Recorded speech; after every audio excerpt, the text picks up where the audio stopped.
என்னது 3 செகண்ட் வீடியோவுக்கு 10 கோடி ரூபாய் நஷ்டஈடா? இதென்ன பெரிய அநியாயமா இருக்கு அப்படின்னு நஷ்டஈடு கேட்ட தனுஷ வெளுத்து வாங்கியிருக்காங்க நயன்தாரா. சோசியல் மீடியாவை திறந்தாலே எங்க பார்த்தாலும் தனுஷன் நயன்தாராவோட அந்த காப்பிரைட்ஸ் பிரச்சனை தான் பேசப்படுது. தென்னிந்திய சினிமாவோட உச்சக்கட்ட நடிகை, அதாவது லேடி சூப்பர் ஸ்டாரா இருந்தும் கூட எவ்வளவோ பிரச்சனைகள் வந்தும் கூட எதுக்குமே அழட்டிக்காம கூல ஹேண்டில் பண்றவங்க தான் நயன்தாரா.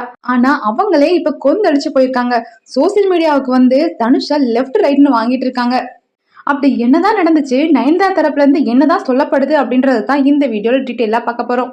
நடிகை நயன்தாரா நீண்ட நாளா காதலிச்சு வந்த தன் காதலன் ஆகிய விக்னேஷ் சிவனை கடந்த 2022 வருஷம் கல்யாணம் பண்ணிக்கிட்டாங்க.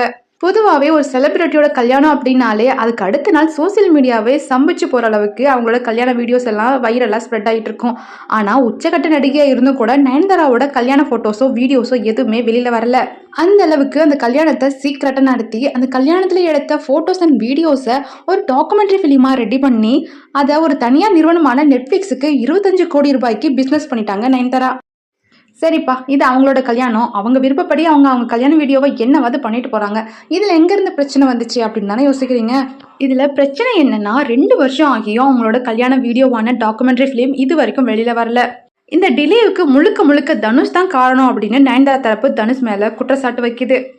அதோட நடிகர் தனுஷ் அவர்கள் தனக்கு ஏற்பட்ட தனிப்பட்ட வெறுப்பு காரணமாக என்னோட கல்யாணம் தொடர்பான டாக்குமெண்ட்ரி ஃபிலிமை வெளியிடுறதுல தாமதப்படுத்துறாரு அப்படின்னு கம்ப்ளைண்ட் பண்ணியிருக்காங்க.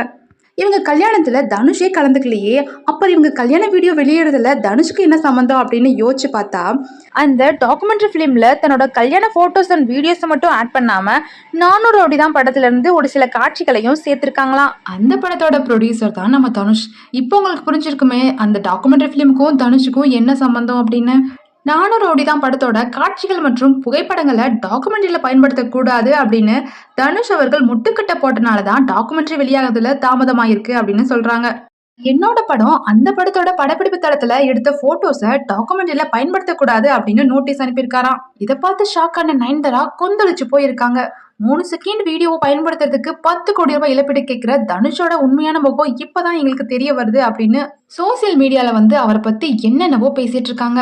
அது மட்டும் இல்லாம 400 ரவுடி தான் படத்தோட காட்சிகளை எவ்வளவோ கேட்டும் டாக்குமெண்ட்ல பயன்படுத்த கூடாது, பர்மிஷன் இல்ல அப்படின்னு அவர் மறுத்துட்டாருன்னு சொல்லியிருக்காங்க. அந்த 3 செகண்ட் காட்சிகளை பயன்படுத்தினதுக்கு 10 கோடி ரூபாய் நஷ்டஈடு கேட்ட தனுஷ்க்கு நாங்க சட்டப்படி பதிலளிப்போம் அப்படின்னு சொல்லியிருக்காங்க. இதுதான் தனுஷ் நயன்தாரா சண்டையில நயன்தாரா சைட்ல இருந்து வைக்கக்கூடிய குற்றச்சாட்டுகள். தனுஷோட சைட்ல இருந்து இன்னும் என்னென்ன விஷயங்கள் இருக்குன்றத அடுத்த வீடியோல பார்ப்போம். இந்த வீடியோ உங்களுக்கு பிடிச்சிருக்குன்னு நினைக்கிறேன். பிடிச்சிருந்தா மறக்காம ஒரு லைக் கொடுத்துக்கோங்க. மேலும் இது மாதிரி இன்ட்ரெஸ்டிங்கான விஷயங்களை தெரிஞ்சுக்கிறதுக்கு நம்ம சேனலை மறக்காம சப்ஸ்கிரைப் பண்ணி வச்சுக்கோங்க. பாய்.